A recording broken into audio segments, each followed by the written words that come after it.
యోబు గ్రంథం 15వ అధ్యాయము మొదటి వచనం. అప్పుడు తేమానీయుడైన ఎలీఫజు ఈలాగున ప్రత్యుత్తరమిచ్చెను.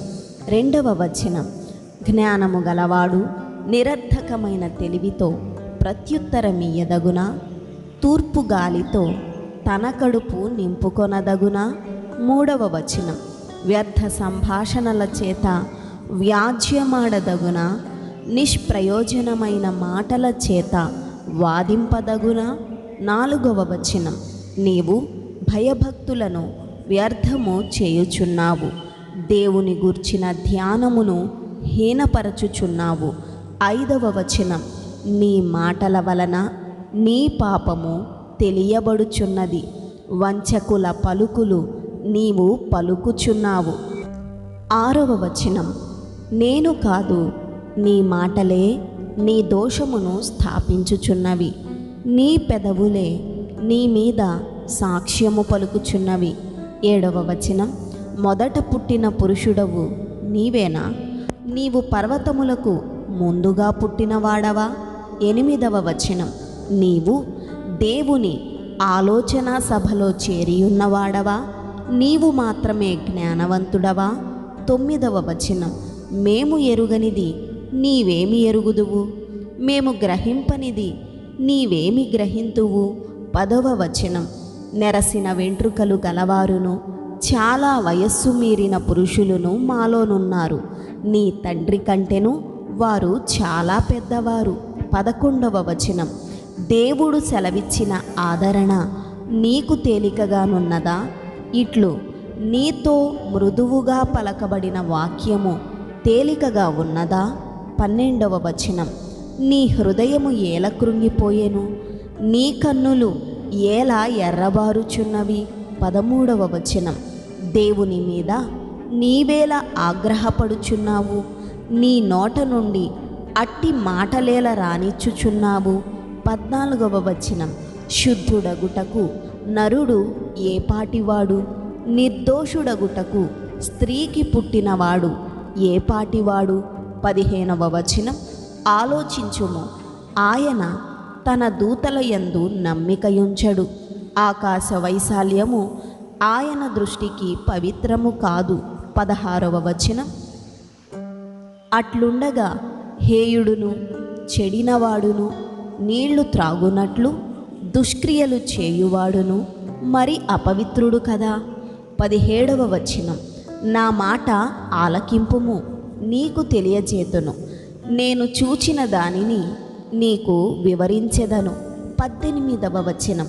జ్ఞానులు తమ పితరుల యొద్ద నేర్చుకొని మరుగు చేయక చెప్పిన బోధను నీకు తెలిపెదను. 19వ వచనం. అన్యులతో సహవాసము చేయక తాము స్వాస్థ్యముగా పొందిన దేశములో నివసించిన జ్ఞానులు చెప్పిన బోధను నీకు తెలిపెదను. 20వ వచనం. తన జీవిత కాలమంతయు దుష్టుడు బాధనొందును, హింసకునికి ఏర్పడిన సంవత్సరములన్నీయు వాడు బాధనొందును. 21వ వచనం. భీకరమైన ధ్వనులు వాని చెవులలో పడును, క్షేమకాలమున పాడు చేయువారు వాని మీదికి వచ్చెదరు. 22వ వచనం. తాను చీకటిలో నుండి తిరిగి వచ్చెదనని వాడు నమ్మడు, వాడు ఖడ్గమునకు ఏర్పరచబడినవాడు. 23వ వచనం. అబ్బా, ఆహారం ఎక్కడ దొరుకునని దాని కొరకు తిరుగులాడును, అంధకార దినము సమీపించుచున్నదని వానికి తెలియను. 24వ వచనం. శ్రమయు వేదనయు వానిని బెదిరించును, యుద్ధము చేయుటకు సిద్ధపడిన రాజు శత్రువుని పట్టుకొనున్నట్లు అవి వానిని పట్టుకొనును. 25వ వచనం. వాడు దేవుని మీదికి చెయ్యి చాపును, సర్వశక్తుడగు వానిని ధిక్కరించి మాటలాడును. 26వ వచనం. మూర్ఖుడై ఆయనను మార్కొనును, తన కేడెముల గుబకలతో ఆయన మీదికి పరుగెత్తును. 27వ వచనం. వాని ముఖము క్రొవ్వు పట్టియున్నది, వాని చిరుప్రక్కలపైని క్రొవ్వు కండలు పెరిగియున్నవి. 28వ వచనం. అట్టివారు పాడైన పట్టణములలో నివసించుదురు, ఎవరునూ నివసింపకూడని ఇండ్లలో, దిబ్బలు కావలసినున్న ఇండ్లలో నివసించెదరు. 29వ వచనం. కావున వారు భాగ్యవంతులు కాకపోదురు, వారి ఆస్తి నిలువదు, వారి సస్య సంపద పంట బరువై నేలకు వంగదు. 30వ వచనం.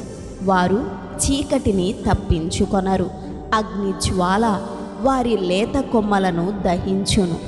దేవుని నోటి ఊపిరి చేత వారు నాశనమగుదురు. 31వ వచనం. వారు మాయను నమ్ముకొనకుందురుగాక, వారు మోసపోయినవారు, మాయయే వారికి ఫలమగును. 32వ వచనం.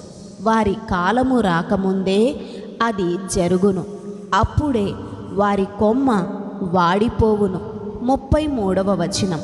ద్రాక్ష చెట్టు పిందెలు రాల్చున్నట్లు ఆయన వారిని రాల్చును, ఒలీవ చెట్టు పువ్వులు రాల్చున్నట్లు ఆయన వారిని రాల్చును. 34వ వచనం. భక్తిహీనుల కుటుంబము నిస్సంతువగును, లంచగొండుల గుడారములను అగ్ని కాల్చివేయును. 35వ వచనం. వారు దుష్కార్యమును గర్భమున ధరించి పాపము కందురు, వారి కడుపున కపటము పుట్టును. ఆమేన్.